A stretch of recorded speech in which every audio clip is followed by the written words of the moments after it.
Hello friends, मैं आज जिस विषय पे चर्चा करने वाला हूँ ये शायद आपको चौंकाएगा। इससे आपको बहुत सारी ऐसी चीज़ें पता लगेंगी जो शायद आपको पता ना हो।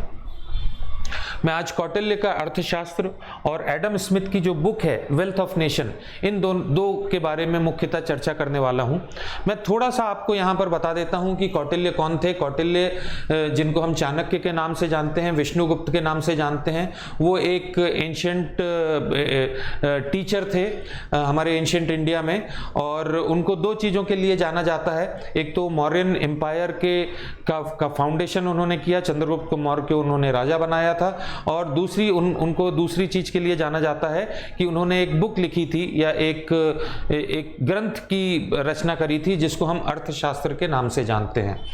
अर्थशास्त्र दोस्तों, आपको मैं ये भी यहां पर थोड़ा सा बताना चाहता हूं कि अर्थशास्त्र हमारे वेदों का एक उपवेद होता है, पर कौटिल्य ने जिस अर्थशास्त्र की जो रचना करी है वो उपवेद नहीं है। अर्थशास्त्र हमारे यहाँ पहले से मौजूद था और जो अर्थशास्त्र है उसको वेदों का एक उपवेद भी माना गया। पर जो कौटिल्य जी ने या आचार्य चाणक्य ने जो रचना करी थी वो इनका भी एक मिश्रण था और उनकी अपनी रचना भी थी। अब यहाँ पर मैं एक और चीज आपको बताना चाहता हूँ। एक ये जो आप फोटो देख रहे हैं ये श्री आर श्याम शास्त्री जी की है। इनके बारे में ये बोला जाता है कि इन्होंने कौटिल्य का अर्थशास्त्र रीडिस्कवर किया था।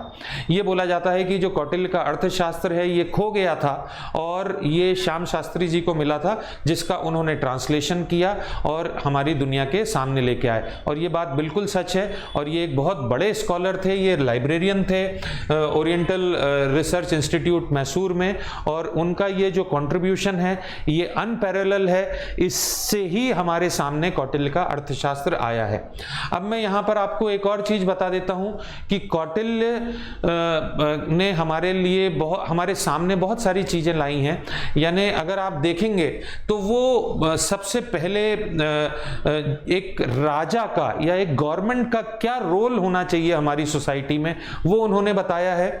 उन्होंने ये बताया है कि एक मीनिंगफुल डेफिनेशन ऑफ जस्टिस क्या होती है। तो ये अगर आप एक गवर्नमेंट का क्या रोल होना चाहिए, इसके बाद इकोनॉमिक्स, स्टैटिस्टिक्स, मैथमेटिक्स, ये बहुत सारे एरियाज हैं जो कौटिल्य के अर्थशास्त्र में कवर हुए हैं। मैं यहाँ पर आपको एक और चीज बताता हूँ कि ये जो आप फोटो देख रहे हैं ये एडम स्मिथ की है। इन्होंने एक बुक लिखी थी वेल्थ ऑफ नेशन 1776 में और इनको फादर ऑफ इकोनॉमिक्स बोला गया। ये बहुत फेमस हैं अपनी कुछ थ्योरीज के लिए, जिसमें डिवीजन ऑफ लेबर, प्रोडक्टिविटी और फ्री मार्केट, जो आज हमारी इकोनॉमीज हैं, जो हमारा जो आज इकोनॉमिक स्ट्रक्चर होता है ज्यादातर देशों का, वो कहीं ना कहीं इन चीजों पे बेस होता है। अब मैं आपको यहां पर यह बताना चाहता हूं कि इस पूरी स्टडी में जो भी रेफरेंसेस लिए गए हैं वो क्रेडिबल एकेडमिक रेफरेंसेस हैं। कोई भी बात हवा में नहीं करी गई है। जो कौटिल्य का जो रेफरेंसेस हैं वो इस बुक से लिए गए हैं, जो कि श्री एलन रंगराजन जी की बुक है, जो कि एक क्रेडिबल इंग्लिश ट्रांसलेशन है कौटिल्य के अर्थशास्त्र का। यहाँ पर बहुत सारे मैंने research paper doctor Balbir Sihag ji के लिए हैं, जिन्होंने एक बहुत अच्छी रिसर्च करी है। आप चाहें तो इंटरनेट पे देख सकते हैं। मेरे एक और जिनका इन्फ्लुएंस रहा है वो प्रोफेसर सी के राजू हैं, जिन्होंने मैथमेटिक्स के ऊपर बहुत अच्छी रिसर्च करी है। अब मैं आपको यहां पर यह बताता हूं कि ट्रांसमिशन ऑफ आइडियाज बहुत था। इंडिया से बहुत सारी नॉलेज थी जो वेस्टर्न कंट्रीज में, यूरोप में जा रही थी। उसके भी बहुत सारे प्रमाण हैं। जैसा कि मैंने आपको बताया कि मैं हर प्रमाणिक चीज पर बात करूंगा। तो रोमन कॉइन्स हैं जो हमारे साउथ इंडिया में मिले हैं, इससे ये पता लगता है। और बहुत सारे हमारे भी वहां पर तथ्य मिले हैं जिससे ये पता लगता है कि रोम के साथ हमारा बहुत ज़्यादा ट्रेड होता था। यहाँ से बहुत सारी चीज़ें हैं जो रोम में जाती थी, रोम से हमारे को चीज़ें मिलती थी। ये रिकॉर्ड्स उनके पार्लियामेंट में भी हैं, जो रोमन एंशिएंट पार्लियामेंट है उसमें भी हैं, और हमारे इंडिया में भी रोमन कॉइन्स मिले हैं। मैं आपको यहाँ पर एक और चीज़ बताता हूँ, क्योंकि मैंने अभी आपको एक नाम बताया था श्री आर श्याम शास्त्री जी का, जिन्होंने कौटिल्य को डिस्कवर किया। तो कौटिल्य की बुक के बारे में ये बोला जाता है अर्थशास्त्र की ये बुक खो गई थी और बहुत सदियों बाद मिली। ये ऐसा कुछ नहीं है। मैं यहाँ पर आपको एक इस रिसर्च पेपर का रेफरेंस देता हूँ, आप चाहें तो इसको वीडियो को रोक के इस रिसर्च पेपर को देखिए, आपको ये इंटरनेट पे मिल जाएगा। जिस रिसर्च पेपर में ये बताया गया है कि इंडोनेशिया के एक किंग ने अपनी जो सक्सेस है उसका जो क्रेडिट है वो पूरी तरीके से कौटिल्य के अर्थशास्त्र को दिया। इसका मतलब ये है कि बहुत सारी जगह कौटिल्य का अर्थशास्त्र था अपने भारत से बाहर जा चुका था और इसको पहचाना गया था और लोग उसको यूज कर रहे थे। ये उसका एक एग्जाम्पल है। अब मैं आता हूं आपको ये बताने के लिए कि किस तरह से जो हमारे आइडियाज़ हैं, हमारी बुक्स हैं इंडिया से, वो ट्रांसमिट हो रही थी। बगदाद जो कि बहुत फेमस था एंशिएंट टाइम में अपनी नॉलेज के लिए, वहाँ पे एक लाइब्रेरी थी जिसको हाउस ऑफ विजडम बोला जाता था। यहाँ पे बहुत सारा ट्रांसलेशन इंडियन बुक्स का था और ये क्रेडिबल फैक्ट है कि बगदाद के हाउस ऑफ विजडम में बहुत सारी बुक्स इंडिया से ले जाई गई थी और उनका ट्रांसलेशन किया था। वास्को डी गामा जब इंडिया आया था तो वास्को डी गामा अपने साथ मसाले ले जाना चाह रहा था, क्योंकि वो मसालों की जो कीमत थी वो यूरोप की कंट्रीज में गोल्ड के बराबर थी और उसका आने का या जो उसका जो सी रूट है उसको डिस्कवर करने का यही पर्पस था। पर आपको जान के आश्चर्य होगा कि जब वास्को डी गामा वापस जा रहा था तो वो अपने शिप्स में पूरा शिप लोड ऑफ बुक्स अपने साथ लेके गया था यहाँ से। इसका मतलब ये हुआ वास्को डी गामा जानता था कि इन बुक्स की कीमत भी उतनी ही है जितनी मसालों की है, नहीं तो वो अपने शिप में उतनी जगह वेस्ट नहीं करता।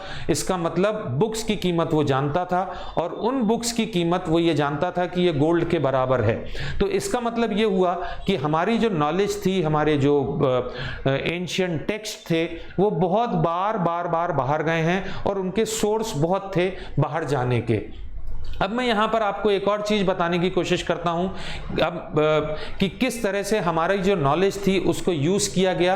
अगर आपने मैकियावेली का नाम सुना होगा तो मैकियावेली एक बहुत ही पॉलिटिकल चिंतक रहे हैं और इनको पॉलिटिक्स के सिद्धांतों के बारे में जाना जाता है। मैं आपको एक ये वेस्टर्न रिसर्च पेपर का रेफरेंस देता हूँ जिसमें ये बोला गया कि Machiavelli was good in imitation. बहुत सारे लोगों ने इस पर रिसर्च करी और उन्होंने बोला कि Machiavelli was good in imitation, यानी ये कॉपी करते थे बहुत सारे दूसरों के आइडियाज़। ये जितने आइडियाज़ हैं ये मैकियावेली के खुद के नहीं थे, ये किसी इंडियन ने नहीं बोला है, ये क्रेडिबल रिसर्च के बेसिस पे फॉरेन जो स्कॉलर्स हैं उन्होंने बोला है।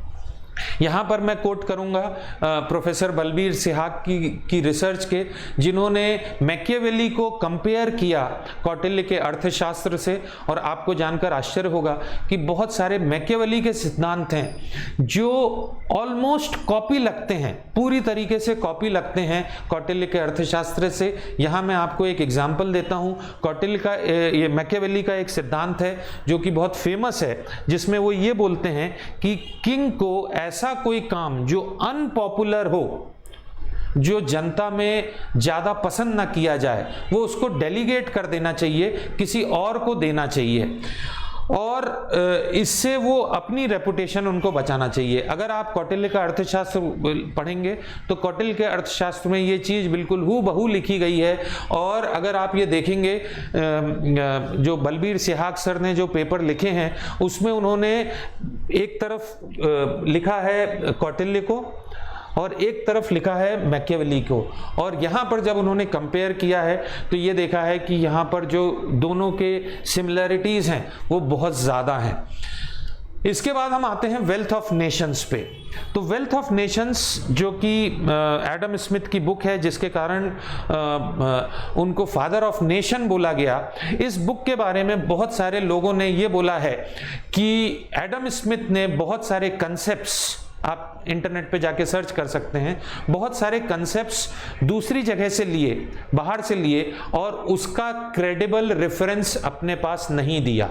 इसका मतलब उन्होंने जो दूसरों के आइडिया थे वो अपने आइडियाज बना के इस बुक में लिखे हैं। ये बहुत सारे लोगों ने उन पे इल्जाम लगाए हैं, इस पे बहुत सारी रिसर्च हुई है और इस रिसर्च में यहाँ पर बहुत सारी चीजें प्रूव भी हुई हैं। पर मैं जो यहाँ पर आपको बताने जा रहा हूँ वो ये है कि एडम स्मिथ ने बहुत सारे आइडियाज, इनफैक्ट बहुत ज्यादा आइडियाज कौटिल्य के अर्थशास्त्र से लिए हैं। अब यहां पर देखते हैं, ये जो कंट्रोवर्सी है फ्रेंड्स, ये अभी की नहीं है या ये इंडिया की नहीं है, ये मैंने नहीं बोला।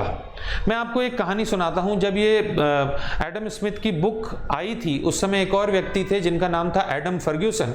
उन्होंने एक ऐसे लिखा था, हिस्ट्री ऑफ सिविल सोसाइटी, और ये 1767 में पब्लिश हुआ था। तो जो एडम स्मिथ थे उन्होंने एक एडम फर्ग्यूसन पे एक इल्जाम लगाया कि ये इन्होंने बहुत सारे, इस ऐसे में बहुत सारे आइडियाज हैं जो मेरे चुराए हैं, वेल्थ ऑफ नेशन के चुराए हैं। तो इसमें, और ये इसका एक रिसर्च पेपर है, आप चाहें तो इसको रोक के देख सकते हैं। ये सारे रिसर्च पेपर के मैं रेफरेंसेस अपने उसमें दूंगा जो आपको नीचे डिस्क्रिप्शन में आपको मिल जाएंगे।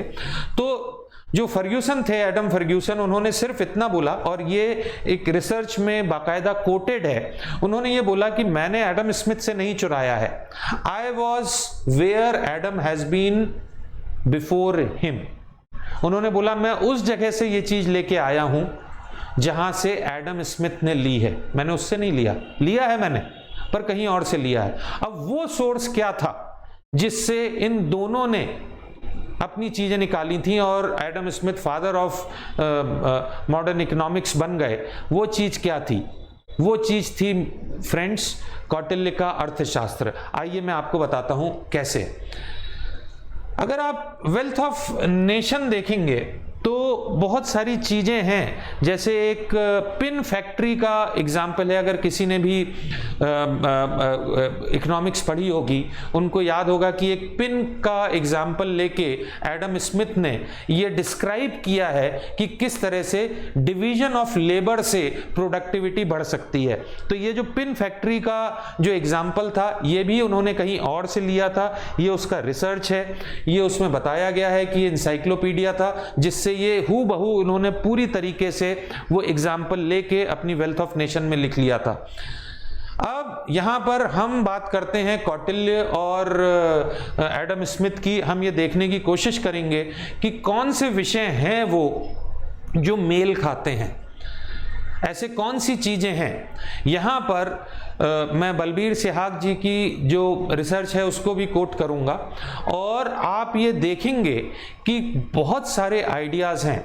In fact most of the ideas of Adam Smith are almost copied 100% from Kautilya अर्थशास्त्र।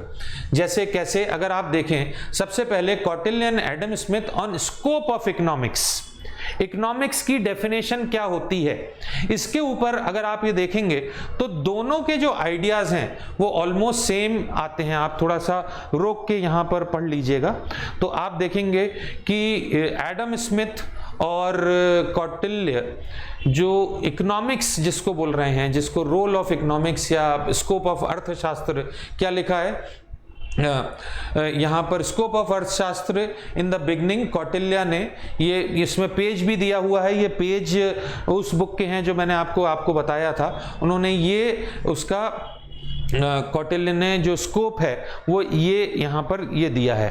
अब आप अगर Kautilya of scope of economics देखेंगे तो कौटिल्य ने क्या बताया, कौटिल्य ने बताया कि allocative role of prices, he suggested incentives to promote economic growth in the private sector, यानी जो राजा को इंसेंटिव्स देने चाहिए जनता को जिससे थोड़ा इकोनॉमिक ग्रोथ आए। ठीक है, इससे आप देखेंगे कि आपको समझ में आएगा कि वो फ्री इकोनॉमिक्स की बात कर रहे हैं। बट मैं आपको यहां पर सिर्फ ये नहीं बता रहा हूं कि आइडिया के बेसिस पे मैं ये बोल रहा हूं कि दोनों में सिमिलैरिटीज हैं।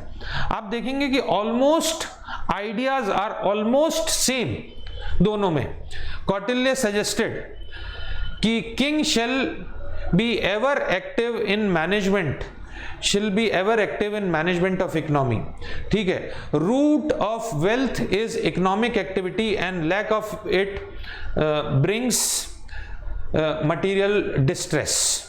ठीक है, तो यहां पर अगर आप देखेंगे तो जो कौटिल्य हैं वो प्रोडक्टिव इकोनॉमिक एक्टिविटी की बात कर रहे हैं और इसका वो जिम्मा राजा पे डाल रहे हैं। अब यहीं पर आप अगर आप देखेंगे, scope of Kautilya suggested to build roads, water works, remove all obstructions of economic activity and create a ethical environment. ये काम होता है राजा का कि उसका काम है रोड बनाए, पानी की इंतजाम करे, जो भी कोई ऑब्स्ट्रक्शन आ रहा है इकोनॉमिक एक्टिविटी में उसको वो राजा हटाए। ठीक है, capital, labour and land as source of economic growth, ये कौटिल्य ने बोला है। इन्होंने इंसेंटिव्स की बात करी है, राजा को इंसेंटिव देना चाहिए इकोनॉमिक की ग्रोथ के लिए। इन्होंने एक टैक्स सिस्टम की बात करी गई है और टैक्स सिस्टम बहुत डिटेल में कौटिल्य ने अपने अर्थशास्त्र में बात करी है।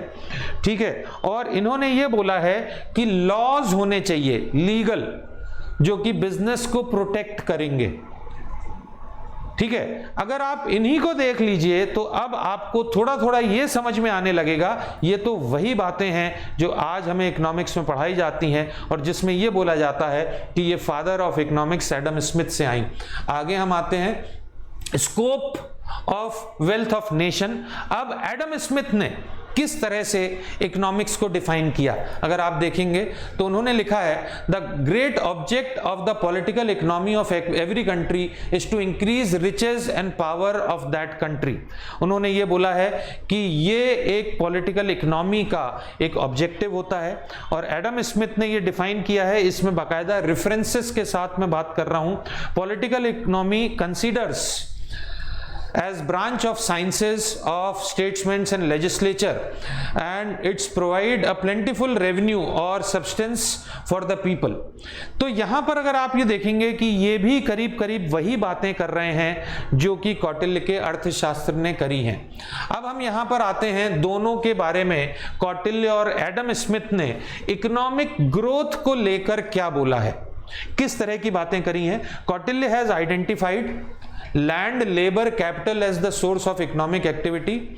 ठीक है, assembly type division of labour. ठीक है, डिवीजन ऑफ लेबर की कौटिल्य ने बात करी है।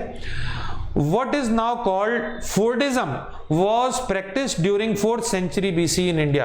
ये जो डिवीजन ऑफ लेबर या फोर्डिज्म या जिसको आप आज बोलते हैं कि साहब फोर्ड ने अपनी फैक्ट्री में जो डिवीजन ऑफ लेबर किया और जो एडम स्मिथ ने डिवीजन ऑफ लेबर की थ्योरी दी, अगर आप वो देखेंगे तो वो हू बहू वैसा ही कौटिल्य के अर्थशास्त्र में है और वहां पर उसके विषय में बात करी गई है। और लैंड, लेबर और capital as source of economic growth, ये बात करी गई है। आज हम किसी भी इकोनॉमिक्स की क्लास में ये पढ़ाते हैं जो कि बेसिक फंडामेंटल होता है कि क्या चीज है जो इकोनॉमिक्स का पार्ट है, और ये सब हम रेफरेंस कहां से देते हैं, एडम स्मिथ का। पर एडम स्मिथ को अगर आप कंपेयर करेंगे कौटिल्य के अर्थशास्त्र से तो वो आप देखेंगे कि इस विषय में बिल्कुल सिंपल है। एक और विषय है, वो है इंपॉर्टेंस ऑफ कैपिटल। कैपिटल का क्या रोल है और क्या इंपॉर्टेंस है, ये आपको जब आप कंपेयर करेंगे कौटिल्य के अर्थशास्त्र से एडम स्मिथ को, तो आप यहां पर देखेंगे कि ऑलमोस्ट हू बहू समानताएं हैं दोनों में। कौटिल्य ने क्या बोला, man without wealth does not get even after 100 attempts. यानी जिसके पास कैपिटल नहीं है, वेल्थ नहीं है, वो 100 बार भी ट्राई करेगा तो वो नहीं हो पाएगा। Just as elephants are needed to catch elephant, जिस तरह से हाथी को पकड़ने के लिए जंगल में हाथियों की जरूरत पड़ती है, इसीलिए धन कमाने के लिए धन की जरूरत पड़ती है। ये कौटिल्य का था, इन्होंने ये इंपॉर्टेंस बताई। तो यही चीज जब एडम स्मिथ करते हैं तो एडम स्मिथ भी यही बोलते हैं कि enable man to do work, और 2 men and 3 horses will do more in a day with a plow 20 men without it। तो ये भी यहाँ पर बोलते हैं कि टूल्स की ज़रूरत है और कैपिटल की ज़रूरत है, उसके बिना कोई भी इकोनॉमिक एक्टिविटी नहीं हो सकती है। तो इंपॉर्टेंस ऑफ कैपिटल पे अगर आप देखेंगे कि दोनों के विषय हैं जो कि सेम है। यहाँ पर और आते हैं हम इंपॉर्टेंट ऑफ लेबर। ये जो पहला पैराग्राफ है आप इसको पढ़ सकते हैं, ये कौटिल्य है और दूसरा एडम स्मिथ का है। आप देखेंगे, आप इसको अगर पढ़ के देखेंगे आपको ये समझ में आएगा कि यहाँ पर ऑलमोस्ट सिमिलर आइडियाज हैं, बिल्कुल सिमिलर आइडियाज हैं फ्रेंड्स। यहां पर अगर आप देखेंगे तो the value of land, what man makes for it, and there is one sort of labour which adds to the value of the subject upon which it is bestowed. तो आप यहां पर थोड़ा सा अगर आप इनको रोक के आप पढ़ेंगे तो आपको समझ में आएगा। आप इंटरनेट पे भी जाके सर्च कर सकते हैं, आप कोई एक क्रेडिबल चाहें तो जो ट्रांसलेशन है कौटिल्य का वो पढ़ सकते हैं, आपको ये सारी चीजें मिलेंगी। इंपॉर्टेंस ऑफ लैंड, इस पर भी बात करी गई है और इस पर भी सिमिलर चीजें हैं जो कौटिल्य ने बोली हैं और एडम स्मिथ ने बोली हैं। इसके बाद आप रोल ऑफ इंस्टीट्यूशंस क्या होना चाहिए, रोल ऑफ इंस्टीट्यूशंस क्या होना चाहिए, अगर एक इंस्टीट्यूशन राजा का, गवर्नमेंट का क्या रोल होना चाहिए, इस पे अगर आप देखेंगे तो हूबहू सिमिलर से आइडियाज हैं दोनों जगह पर।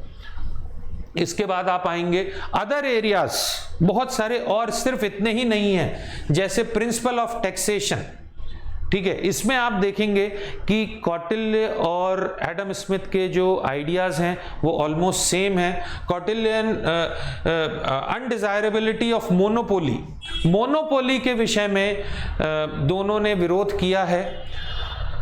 अब दोस्तों आप ये समझिए कि ये कोइंसिडेंस नहीं हो सकता कि इतना ज़्यादा एक समानताएं हैं दोनों में, ये ऐसा हो ही नहीं सकता कि इतनी ज़्यादा समानताएं हैं। और जैसा कि मैंने आपको पहले बताया कि बहुत सारी नॉलेज, हमारी बहुत सारी बुक्स यहाँ से वहाँ गई, ट्रांसलेशन हुए और कौटिल्य के अर्थशास्त्र को अलग अलग तरह से अलग अलग लोगों ने यूज़ किया, चाहे वो मैकियावेली हो जिन्होंने रेफरेंस नहीं दिया, चाहे वो एडम स्मिथ हो, या फिर वो राजा जो इंडोनेशिया के थे उन्होंने रेफरेंस दिया, उन्होंने बताया। तो मैं आपको यहाँ पर आखिरी में एक चीज़ बोलना चाहता हूँ कि एक गलती है जो हमें सुधारनी चाहिए। हमें फाउंडर ऑफ इकोनॉमिक्स कौटिल्य को बोलना चाहिए। कौटिल्य वो हैं जो रियल फाउंडर ऑफ इकोनॉमिक्स हैं, जिन्होंने इकोनॉमिक्स इस पूरे विश्व को सिखाया कि इकोनॉमिक्स क्या होता है। वो एडम स्मिथ नहीं थे, जो फादर ऑफ मॉडर्न इकोनॉमिक्स थे वो कौटिल्य थे, जिनके आइडियाज़ को एडम स्मिथ ने लिया और आगे बढ़ाया और अपनी बुक लिखी उन्होंने। तो फ्रेंड्स मैं ये आशा करता हूँ कि आप इस वीडियो को लाइक करेंगे, शेयर करेंगे और इसको आगे दूसरों को बताएंगे, सो दैट ये जो गलती हुई है हमसे, जिसमें हमने कौटिल्य को वो रेफरेंस नहीं दिया, वो चीज़ हमने नहीं बोली जो उनका ड्यू था वो उनको देना था। तो मैं आशा करता हूँ आपको ये वीडियो अच्छा लगा होगा। धन्यवाद।